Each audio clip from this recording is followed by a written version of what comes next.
As a child, Theodore Roosevelt was, by nearly every account, a disaster waiting to happen.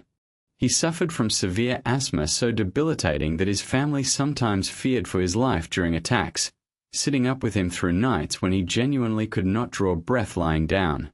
He was small, sickly, and frequently confined indoors while other children played outside. A doctor reportedly told his father the boy might not survive to adulthood. The man who eventually became one of the most physically formidable presidents in American history, a boxer, a rancher, a war hero, a big game hunter who once finished a speech after being shot in the chest, did not start that way. He built that version of himself, deliberately, piece by piece, starting with a conversation his father had with him at around age 12 that changed the entire trajectory of his life. According to Roosevelt's own later account, his father sat him down and told him directly that he had the mind but not the body, and that without the body, the mind could not go as far as it should. The phrase that stuck with him, repeated almost verbatim in his memoirs decades later, was a simple instruction: you must make your body. Not wait for it to improve. Not hope it would strengthen with age. Make it, as a deliberate, sustained act of will, the same way you might build anything else. This is worth pausing on, because it represents a specific and unusual decision for a sickly 12-year-old to make. Most children in his position would reasonably have accepted their physical limitations as simply who they were. Roosevelt instead treated his weakness as a problem to be engineered around, beginning a rigorous routine of weightlifting, boxing, and outdoor exercise that he maintained, with only brief interruptions, for the rest of his life. The asthma never fully disappeared. What changed was his relationship to it, and his refusal to let it define the boundaries of what he would attempt. This is where Roosevelt's story connects directly to one of the earliest ideas this channel has covered, the Stoic and Aristotelian claim that we become what we repeatedly do, that identity follows action rather than the reverse. Roosevelt did not wait to feel strong before acting strong. He acted in the direction of strength, repeatedly, for years, before the identity caught up with the behavior. This same pattern repeated throughout his adult life, well beyond physical fitness. When his first wife and his mother both died on the same day, in the same house, when he was 25 years old, an almost incomprehensible loss, he did not process it by withdrawing.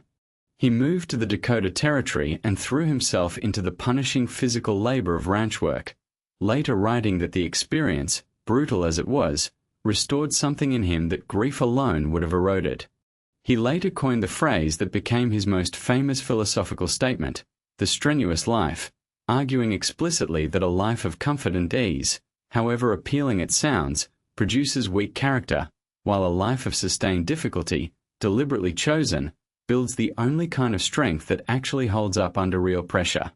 This is discipline understood not as a tool for achieving specific goals, but as the primary mechanism by which a person becomes who they are. In 1912, while campaigning for a third term as president under a third-party banner, Roosevelt was shot in the chest at close range by a would-be assassin in Milwaukee. The bullet, slowed by a folded 50-page speech and a metal eyeglass case in his coat pocket, lodged in his chest muscle without piercing his lung. Roosevelt, a former military officer, recognized immediately that he was not coughing blood and concluded the wound was likely survivable. His response to this is the part of the story most people find difficult to believe. He insisted on delivering his scheduled speech anyway, telling the stunned crowd, "I will ask you to be as quiet as possible. I don't know whether you fully understand that I have just been shot, but it takes more than that to kill a bull moose." He spoke for approximately 90 minutes with a bullet still in his chest, before finally agreeing to go to the hospital.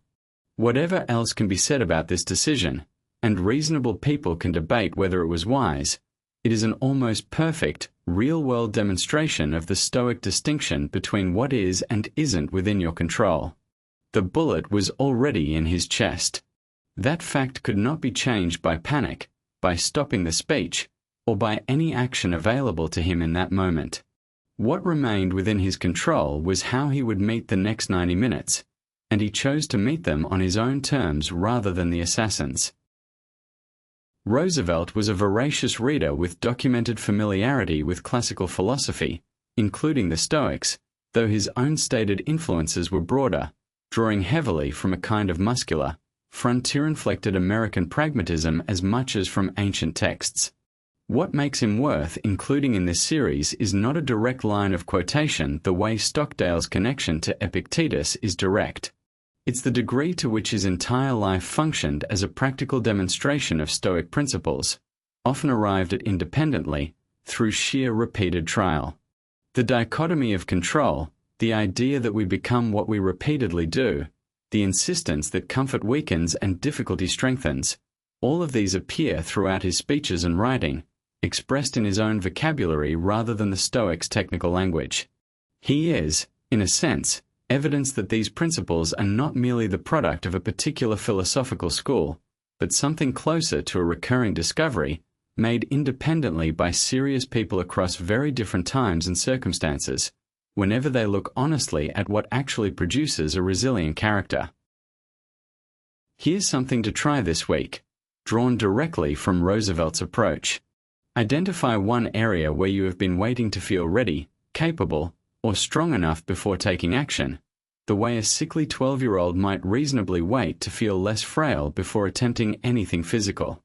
Instead, borrow his father's instruction. Pick one small, deliberate action in that direction, today, regardless of whether you currently feel equipped for it. Not the full transformation, just the first repeated motion, the first set of exercises, the first uncomfortable conversation, the first difficult task tackled despite feeling unready. Roosevelt's body did not change because he felt ready. It changed because he acted as though he had already decided to become strong, and then kept acting that way for years until the decision and the reality converged. He died in 1919, and a friend remarked afterward that death had to take him sleeping, because if Roosevelt had been awake, there would have been a fight. Next week, we'll look at another figure whose discipline was tested in a domain that left no room for excuses or second chances. Thanks for watching, and I'll see you in the next one.